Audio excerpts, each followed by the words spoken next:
নমস্কার বন্ধুরা, happy Sunday. চলে এসেছি আরও একটি লাঞ্চ মেনু নিয়ে। আজকে লাঞ্চের মেনু খুবই সাদামাটা রয়েছে।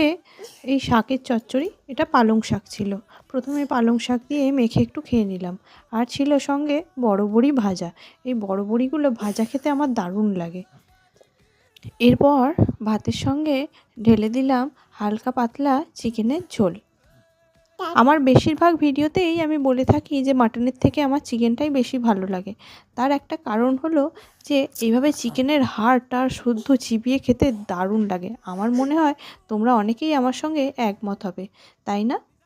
এখন এই চিকেনের ঝোলটা দিয়ে মেখে খেয়ে নেওয়া যাক। চিকেনের ঝোলে মা আলুও দিয়েছিল। চিকেন বা মাটনে একটু আলু না হলে ঠিক চলে না, তাই না? আর আলুটা দারুণ সুন্দর সেদ্ধও হয়েছে দেখো। এবার চিকেনের ঝোল দিয়ে মেখে চলো খেয়ে নিই।